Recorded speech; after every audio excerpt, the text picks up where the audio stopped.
Hey TikTok, hey YouTube. Y'all, I had to put on my lounging dress. I just got off from work. But I had to come to y'all real quick. Let Maxwell, which is Jeffrey Epstein, stand right there for a minute.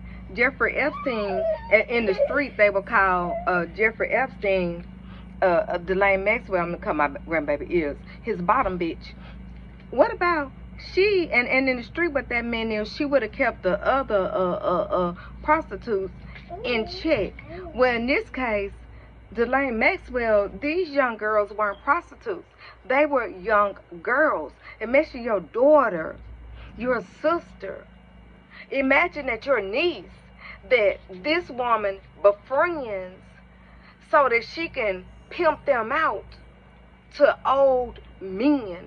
You can't get no nastier than that. And all of these MAGAs are cool with it.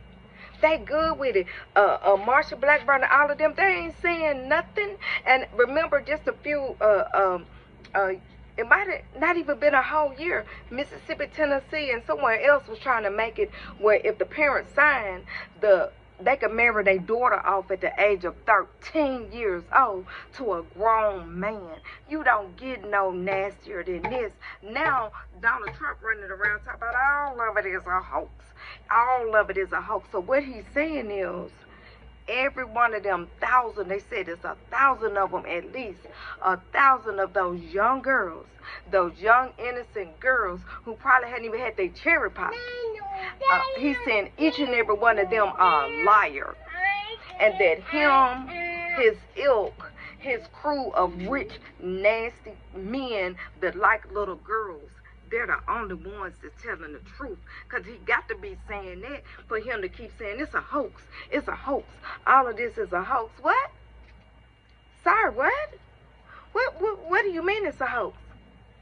So just imagine if Donald Trump gets away with this and Delane Maxwell taking it to the Supreme Court, and you know they're going to be on this side because they're a bunch of losers.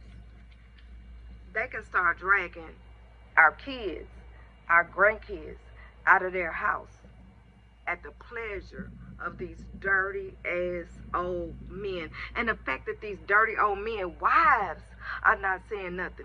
What did that say about them? You ought to be mad than a mug. You ought to be like, I want to see them Epstein files. Because baby, if your name is in that file, it's going to be some furniture moving. It's going to be some furniture moving. It's going to be some problems. It's going to be some situations. The wives are silent. They are saying nothing. So they're just as complacent and dirty as they doggone husbands. Y'all, I wanted to bring y'all that this man is finna pardon this woman. The Supreme Court gonna go along with it because we ain't got no reason to believe they're not. And Delane Maxwell will be on her merry way to set up some more girls. And she'll be able to be her own top. She don't need Jeffrey no more. She'll be her own top of the line. She won't be the bottom bitch no more. Y'all, from an angry black woman out of Tennessee, these mugs is nasty as hell. Don't tell me nothing about them going to church and evangelical this and evangelical shit. They were talking about looking at the Catholic priests. Look at these so-called evangelical pastors. Something ain't right about them, baby. They stink. They stink. From an angry black woman out of Tennessee, I'm finna go on and cook real quick. The have-nots will defeat the haves. Keep it tight. Don't worry about cancel culture. Stay woke. Because if we would have been woke, this orange orangutan wouldn't be in office. Stay woke. The have-nots will defeat the haves. Welcome to the Poor People's Revolution.